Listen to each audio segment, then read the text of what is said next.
జరిగిన Sony vision తిరుపతిలో జరిగిన ప్రాపర్టీ అఫెన్స్ ఎస్పెషలీ వాల్ని బ్రేక్ చేసి దాదాపు 200 మొబైల్స్ అండ్ తర్వాత ట్యాబ్స్ తీసుకెళ్ళడం జరిగింది. సుమారు 1.50 లక్షల విలువ చేసే మొబైల్స్ని తీసుకెళ్ళడం జరిగింది. ఇమ్మీడియట్గా ఎటువంటి క్లూస్ ఇమ్మీడియట్గా లభించకపోయినా టెక్నికల్ ఇన్ఫర్మేషన్ని తర్వాత మాన్యువల్ ఇన్ఫర్మేషన్ని బేస్ చేసుకొని అడిషనల్ ఎస్పీ క్రైమ్స్ మరియు అడిషనల్ ఎస్పీ తిరుమల తర్వాత సిసిఎస్ ఆఫీసర్స్ ఇన్స్పెక్టర్స్ ఆధ్వర్యంలో డిఎస్పి తిరుపతి ఆధ్వర్యంలో ఇమ్మీడియట్గా ఇటువంటి అఫెన్సెస్ ఎక్కడ చేస్తారు, ఎక్కడ ఇంత ముందు జరిగినాయనే కోణంలో దర్యాప్తు చేస్తూ పశ్చిమ బెంగాల్ మరియు జార్ఖండ్ మరియు నాగ్పూర్కి ఇమ్మీడియట్గా టీమ్స్ పంపడం జరిగింది. ముఖ్యంగా ఈ అఫెన్స్లో 5 మంది పాల్గొన్నారు.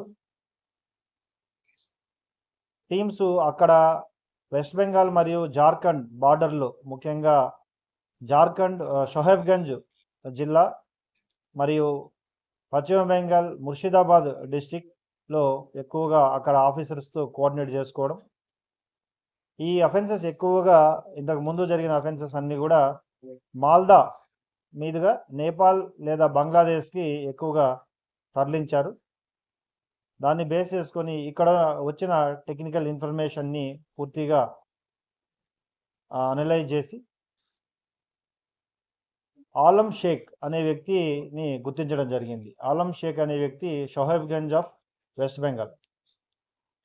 ఇక్కడ ఆఫీసర్స్ ఈ అఫెండర్స్ అక్కడికి మెటీరియల్ తీసుకెళ్ళక ముందే అక్కడికి చేరడం, లోకల్ ఆఫీసర్స్తో కోఆర్డినేట్ చేసుకోవడం, ఇంటాక్ట్ ప్రాపర్టీని ఫరక్కా పోలీస్ స్టేషన్ లిమిట్లో వెస్ట్ బెంగాల్ ఫరక్కా ముర్షిదాబాద్ డిస్టిక్ లిమిట్స్లో అక్కడ ఉన్న ఆఫీసర్స్తో కోఆర్డినేట్ చేసుకొని టోటల్ మెటీరియల్ని 4 ముద్దాయిలు ముఖ్యంగా షోహెబ్గంజ్ డిస్టిక్ నుండి 3 మెంబర్స్, ముర్షిదాబాద్ జిల్లా నుండి ఒక వ్యక్తిని అదుపులో తీసుకోవడం జరిగింది. టోటల్ మెటీరియల్ని కూడా మళ్ళీ అక్కడ లోకల్ మ్యాజిస్ట్రేట్ యొక్క వారెంట్ తీసుకొని ట్రాన్సిట్ వారెంట్ ద్వారా ఇక్కడ తీసుకురావడం జరిగింది. టోటల్ మెటీరియల్ అంతా కూడా ఇంటాక్ట్ రికవర్ చేయడం కూడా జరిగింది. ఈ అఫెన్స్లో ఆఫీసర్స్ అందరూ కూడా చాలా డెడికేటెడ్గా పనిచేయడం జరిగింది.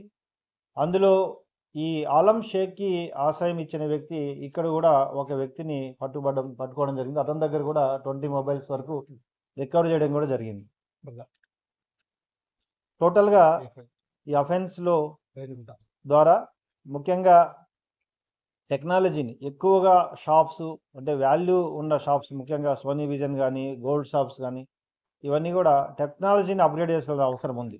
సీసీ కెమెరాస్ కానీ లేదా ఇంకా అలారంని పూర్తిగా అలర్ట్ చేయడం కానీ ఉండాలి. ఈ అఫెన్స్ ద్వారా జిల్లాలో ఉన్న మేజర్ ఇన్స్టాలేషన్స్ అన్నింటినీ కూడా ఒక మీటింగ్ పెట్టి వారిని కూడా ఖచ్చితంగా అలర్ట్ చేయడం జరుగుతుంది.